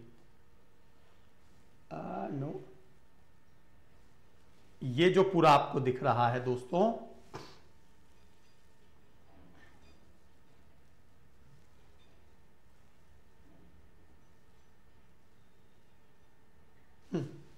ये टेबल यहां से बनी, क्योंकि ये शेयर ना सबसे ज्यादा है, यही 72% है। तो ये जो टेबल है, ये और ये दोनों सेम, जो आपने अभी ये देखा है, ठीक है, क्लियर, ये दोनों टेबल सेम, राइट। अब बात आ रही है FRBM act, fiscal regulation and budgetary management. इसमें राज्यों को अपना 3% के अंदर अंदर रखना चाहिए फिस्कल डेफिसिट। तो आप देखेंगे कि फिस्कल डेफिसिट तो वैसे भी 2.7 या एग्जैक्टली 2.67% रहेगा 2025-26 में, जो कि 3% से कम है, मतलब जो परमिटेड जो रेंज है उससे कम ही है ना। तो राजकोषीय घाटा कम ही है ऑलरेडी, तो दिक्कत वाली कोई बात नहीं है। वैसे रेवेन्यू डेफिसिट तो और भी कम है, 1.53 और 1.47 जो रिवाइज्ड किया गया, तो वो बिल्कुल सही चल रहा है, तो उसमें कहीं दिक्कत वाली बात है ही नहीं। तो आप लोग याद रखेंगे कि हमारा जो एफआरबीएम एक्ट के तहत चीजें बिल्कुल ठीक चल रही, राइट। अब देखिए यहां पर आपको 2025-26 का रेवेन्यू डेफिसिट 1.5 के करीब है, मतलब वो पॉइंट तो मैं एग्जैक्टली नहीं बता रहा, और 2.7 फिस्कल डेफिसिट, राइट। और जो डेब्ट ऋण है वो टोटल जीडीपी का 26.2% सरकार के ऊपर ऋण है, ये आपको याद है। सरकार के ऊपर अपने जीडीपी का जो टोटल ऋण है वो 26.2% है, ये भी आपको याद रखना है ना। तो राज्य की बकाया गारंटी 24,215 करोड़ रुपए का अनुमान है। ये आपको कुछ पॉइंट्स है, बस इतना कुछ याद रखना है। अब दोस्तों यहां पर ना कुछ बहुत इंपॉर्टेंट बात बताई गई है, जो मैंने बताया था आपको कि at the end of the session, इस सेशन के अंत में मैं आपसे कुछ बात करूंगा at the end of the session. तो आप लोग देखेंगे दोस्तों यहां पर कि comparison of state expenditure on the key sector, जैसे हरियाणा में जो शिक्षा है, मतलब हेल्थ, एजुकेशन, रूरल डेवलपमेंट, वो अन्य राज्यों की तुलना में जो इस बार का बजट है वो कहां पर स्टैंड कर रहा है। तो आप देखेंगे कि हरियाणा में एजुकेशन में 12.9% of its expenditure on education in 2025-26 12.9% का एक्सपेंडिचर किया है अपने टोटल बजट का फॉर एजुकेशन। और एजुकेशन तो ऐसे भी जो राज्य सरकारें ज्यादा फोकस करती हैं, जबकि ऑन एन एवरेज यदि भारत में शिक्षा का एवरेज देखा जाए तो राज्यों का जो औसत देखें भारत के, वो 15% निवेश कर रहे हैं अपने बजट का। तो हरियाणा में कम है, पुअर है इंडिकेटर।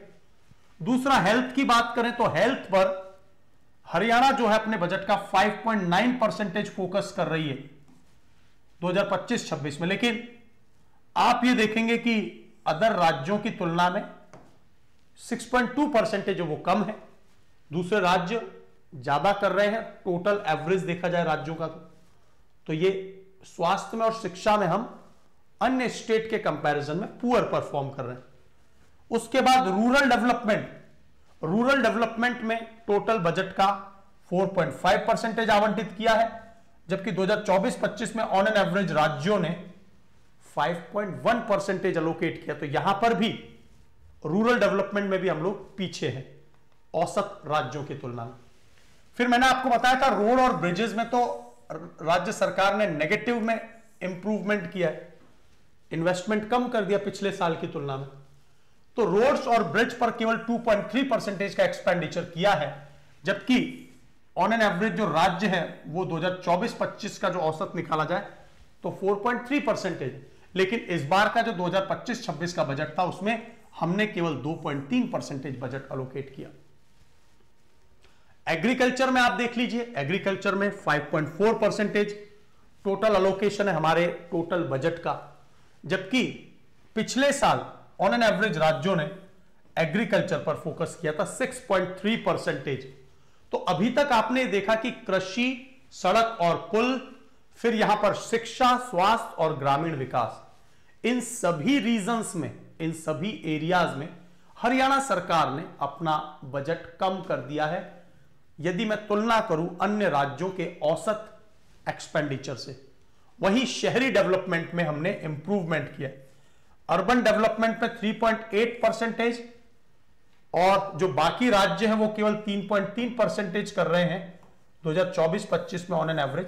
तो शहरी विकास में तो हमने इंप्रूवमेंट किया 3.8%, और देखा भी था आपने कि ऑन एन एवरेज 47% का सेक्टर वाइज इंप्रूवमेंट हो रहा था। याद है आपको, मैंने सेक्टर वाइज इंप्रूवमेंट बताया था, ये रहा सेक्टर वाइज सबसे ज्यादा इंप्रूवमेंट अर्बन एरियाज में, और सेक्टर वाइज सबसे कम पैसा नेगेटिव में चला गया वो एनर्जी सेक्टर में सबसे कम निवेश किया गया। तो ये टेबल मैंने सेक्टर वाइज आपको ऑलरेडी समझा दी थी, तो आप कंपेयर कर सकते हैं हरियाणा में बजट को, राइट। तो मुझे उम्मीद है आपको बहुत अच्छे से चीजें क्लियर हुई होंगी, अलग अलग एरियाज में क्या है। अब इसी चीज को यहां पर समझा दिया गया है कि एजुकेशन के मामले में अन्य राज्य जहां ऑन एन एवरेज 15% खर्च कर रहे हैं, 2025-26 का जो हमारा ये इस बार का बजट आया उसमें अलोकेशन एजुकेशन में इतना दिया गया। ऑन एन एवरेज राज्य 6.2% खर्चा कर रहे हैं हेल्थ स्पेंडिंग में, वहीं हरियाणा राज्य कम कर रहा है 5.9%। On an average spending in the rural areas 5.1% है, तो यहां पर हरियाणा ने 2025-26 वाला इसमें जो रूरल डेवलपमेंट है उसमें भी कम किया है। फिर बात आती है रोड एंड ब्रिजेस में भी, जहां औसत राज्य 4.3% निवेश कर रहे हैं, हमने इस साल 2.3% निवेश किया। एग्रीकल्चर में भी ऑन एन एवरेज राज्यों ने पिछले साल 6.3% किया, हमने इस साल 5.4% किया। लेकिन हां, यहां पर जो अर्बन डेवलपमेंट है उसमें हमने ज्यादा फोकस किया है। ऑन एन एवरेज राज्य 3.3% फोकस कर रहे हैं, तो हमने, है ना, ठीक है, तो ये आपको याद है। अच्छा, एग्रीकल्चर 47 है क्या? मैंने गलती कर दी क्या? एक बार देख लेता हूं, अमन सिंह, शायद मैं देख लेता हूं एक बार। बेटा अर्बन डेवलपमेंट है, हां, दोनों देख लीजिए। एग्रीकल्चर और अलाइड एक्टिविटीज में भी हमने पिछली बार की तुलना में 47% का इंप्रूवमेंट किया है। इस सेक्टर में हमने निवेश ज्यादा किया है, और पिछली बार की तुलना में अर्बन डेवलपमेंट में भी हमने ज्यादा इंप्रूवमेंट किया, दोनों में 47%। तो मुझे उम्मीद है कि आपको ये पूरा लेक्चर बहुत अच्छे से समझ में आया होगा। हरियाणा के बजट को हमने डिटेल में डिस्कस कर लिया है। अब बारी है कि आप लोग पीडीएफ को कहां से प्राप्त करेंगे। आप लोग साइंस, टेक्नोलॉजी, करंट अफेयर्स कहां से कवर करेंगे, हरियाणा सिविल सर्विसेज की तैयारी कर रहे हैं कहां से कवर करेंगे। दोस्तों आप लोग सभी आ जाइए हरियाणा स्टडी आईक्यू पर। हरियाणा स्टडी आईक्यू ये हमारा चैनल है, डेडिकेटेड है हरियाणा सिविल सर्विसेज को लेकर। आप इस चैनल को सब्सक्राइब कीजिए, सब्सक्राइब दिस चैनल। आप लोग मुझसे व्यक्तिगत रूप से जुड़ सकते हैं। यहां पर मेरे लाइव क्लासेस के लिंक मिलेंगे, रुद्रा एजुकेशन हब, और ये जो पढ़ाया है मैंने ये सब मैं आपको इस टेलीग्राम चैनल पर प्रोवाइड कर दूंगा। ठीक है, आप जुड़ जाइए। मेरी लाइव क्लासेस के लिंक, करंट अफेयर के लिंक, साइंस की क्लासेस के लिंक और सभी नोट्स मटेरियल आपको history, biology, chemistry, physics, answer writing के नोट्स आपको यहां मिल जाते हैं। ये मेरा लिंक्डइन प्रोफाइल है, ये मेरा इंस्टाग्राम प्रोफाइल है, आप लोग फॉलो कर सकते हैं। और ये देखिए दोस्तों, हरियाणा सिविल सर्विसेज का जो डेडिकेटेड बैच है, आपको ऐतिहासिक रूप से हरियाणा सिविल सर्विसेज के बैचेस में न्यूनतम प्राइस पर आपको ये बैच मिल रहा है। आपको कहीं पर भी इतना क्वालिटेटिव बैच नहीं मिलेगा। क्यों? क्योंकि प्लैटिनम में आपको बुक्स, किताबें मिलती हैं, total there are 11 books, plus NCERT का बैच अलग से है, प्रीलिम्स का क्रैश कोर्स अलग से है, और आंसर राइटिंग की तैयारी करवाई जाती है, मॉडल आंसर्स दिए जाते हैं, 10,000 एमसीक्यूज का बैच है, और 1100 घंटे का फाउंडेशन बैच जो गोल्ड है वो तो इसमें एडेड है ही। बुक्स आपको घर पर डिलीवर्ड हो जाती है। ये बैच पूरे साल में इतने कम प्राइस में आपको नहीं मिलेगा। आप लोगों की जो दिवाली सेल है वो एक्सटेंड हो चुकी है 31 अक्टूबर तक। तो आप लोग 31 अक्टूबर से पहले पहले हरियाणा सिविल सर्विसेज के बैच या किसी अन्य राज्य लोक सेवा आयोग परीक्षा की तैयारी कर रहे हैं, यूपीएससी की तैयारी कर रहे हैं, जुडिशरी की तैयारी कर रहे हैं, तो आप लोग 31 अक्टूबर से पहले पहले बैच ले लेना। कूपन कोड अप्लाई कर लेना RG लाइव, आपको मेरी पर्सनल मेंटोरशिप एंड गाइडेंस भी मिल जाएगी। और जैसे ही आप लोग दोस्तों हरियाणा सिविल सर्विसेज या किसी भी स्टेट सिविल सर्विसेज यूपीएससी के एग्जाम को क्लियर करते हैं, प्रीलिम्स का पेपर, तो आपको पूरी फीस यहां पर रिफंड हो जाती है। तो हरियाणा जीके करवा रहे हैं हम लोग, हरियाणा स्टडी आईक्यू पर आ जाइए। अमन सिंह, हरियाणा स्टडी आईक्यू पर आ जाइए, आप लोग सब्सक्राइब कर लीजिए चैनल को। तो दोस्तों 31 अक्टूबर ये डेट आप लोगों को याद रखनी है। कूपन कोड RG लाइव आपको याद रखना है। ऐसा बैच, इतना क्वालिटेटिव बैच जहां पर आपको सभी चीजें एक जगह प्रोवाइड हो जाएंगी। ये आप बैच से जुड़कर डेली लाइव क्लासेस 8 से 11 बजे चल रही है। अदर CSET हिंदी इंग्लिश की क्लासेस अलग से आपको मिलती है। आप लोग जुड़ सकते हैं हमारे साथ, एक कंप्लीट तैयारी कर सकते हैं, राइट। तो ये है आरंभ 12.0, इसमें आप जुड़िए RG लाइव कूपन कोड लगाकर, और प्रीलिम्स जैसे क्वालिफाई करेंगे तो आपकी पूरी फीस रिफंड हो जाएगी। तो दोस्तों आप लोग टेलीग्राम चैनल पर जुड़ जाना, प्रीलिम्स की पूरी फीस रिफंड हो जाएगी आपको। आप लोग मुझसे कांटेक्ट कर लेंगे, ठीक है। स्टार्ट कीजिए प्रिपरेशन, और हरियाणा सिविल सर्विसेज का नोटिफिकेशन सो फार नवंबर या दिसंबर तक आ जाएगा। आपको अभी से तैयारी स्टार्ट करनी होगी, तभी आपका सिलेबस पूरा हो पाएगा। So start as earlier as possible, so that if you start early you will get success early, right. So मुझे लगता है आपको सारी बातें एकदम क्लियर हो गई होंगी। ये कंटेंट मटेरियल आपको मिल जाएगा नोट्स के तौर पे। आप लोग सिंपली स्टडी आईक्यू की वेबसाइट पर चले जाइए, और यहां से आपको जो भी बैचेस लेने हैं, जिसमें भी आप लोग इंटरेस्टेड है, दिवाली की जो सेल है, जो भी है यूपीएससी, स्टेट, पीसीएस, सभी की आपकी एक्सटेंड हो चुकी है। 31 अक्टूबर तक आपको चाहे यूपीएससी हो, ऑप्शनल हो, हिंदी हो, इंग्लिश हो, पीसीएस हो, सभी के बैचेस कम प्राइस में मिल रहे हैं। आप दोस्तों स्टेट पीसीएस में जाइए, दोस्तों हरियाणा पर जाइए, और यहां पर आप देखेंगे हरियाणा का 12.0 बैच। ये हरियाणा सिविल सर्विसेज का जो बैच है, इसमें आपको डेमो वीडियोस देख लेने हैं, क्या क्या कैसे पढ़ाया गया, और ब्रोशर को डाउनलोड कर लेना। यहां पर 15 अलग अलग फीचर्स हैं, डिटेल में पढ़िएगा उसको पहले। और प्लैटिनम जो बैच है, इसमें आपको जो फीचर्स दिख रहे हैं, ये live classes, individual mentorship, monthly current affair और इंटरव्यू गाइडेंस प्रोग्राम, ये तो दोनों में है, गोल्ड और प्लैटिनम। लेकिन आपको घर पर बुक्स डिलीवर्ड हो जाएंगी। एनसीईआरटी बहुत इंपॉर्टेंट है हरियाणा सिविल सर्विसेज के लिए। 10,000 घंटे का एमसीक्यूज, ग्रुप मेंटोरशिप, प्रीलिम्स का crash course batch, full recorded batch, interview guidance programme and monthly current affair magazine, ये सब कुछ आपको मिलता है। तो आपको ऐसा बैच कहीं पर नहीं मिलेगा। एनसीईआरटी को अलग से 3-4 महीने में कवर किया जा रहा है, एमसीक्यूज अलग से प्रोवाइड हो रहे हैं और गारंटीड सिलेक्शन है। प्रीलिम्स क्वालिफाई कर लीजिए, आंसर राइटिंग की तो तैयारी कर ही रहे, पूरी फीस रिफंड हो जाएगी। तो जैसा मैंने आपको बताया आरजी लाइव, जैसे आप लोग ये कूपन कोड अप्लाई करेंगे 6000 का डिस्काउंट ये दोस्तों 7000 का हो जाएगा। तो coupon code faculty coupon code से मैक्सिमम डिस्काउंट मिल जाता है आपको। 14,999 का ये बैच आपको देखने को मिल रहा होगा, प्लैटिनम बैच है ना, ये रहा 14,999 और गोल्ड बैच आपको 8,999 में देखने को मिल रहा है। ठीक है, तो आप लोग इन बैचेस में जुड़कर अपनी कंप्लीट तैयारी कर सकते हैं। जैसे ये गोल्ड बैच है, प्लैटिनम बैच है, right. RG live coupon code apply कर लेना। आपको जहां कहीं कोई भी डाउट हो, किसी भी प्रकार का प्रॉब्लम आ रहा है, आप लोग सिंपली क्या करेंगे, आप लोग सिंपली टेलीग्राम चैनल मैंने आपको बता दिया है, आप लोग कांटेक्ट कर सकते हैं। आरजी लाइव ये आप मुझसे सीधा जुड़ सकते हैं। RG live coupon code apply कीजिए and you will get the maximum discount, है ना, you will get the maximum discount, right. तो आप जुड़ जाइए और जो भी प्रश्न है वो सब आपके क्लियर होते चले जाएंगे। हरियाणा स्टडी आईक्यू चैनल को जरूर आप सब्सक्राइब कर लेना ताकि हरियाणा सिविल सर्विसेज की तैयारी आपकी स्मूथ हो जाएगी, है ना। तो ये पूरा पॉइंट मैंने आपको बता दिया। ये प्राइस आपको कभी भी इतने कम में ऑफर नहीं होगा पूरे साल में। It is up to 31 October. तो आप लोग जुड़ जाइए, RG live coupon code apply कर दीजिए, जो भी डाउट है पूछ लीजिए। So thank you so much. आज के सेशन को यहीं रोकता हूं। Keep learning, keep watching study IQ. पढ़ते रहिए, बढ़ते रहिए और कर दिखाओ कुछ ऐसा कि दुनिया करना चाहे आपके जैसा। God bless you all. Thank you so much. जय हिंद।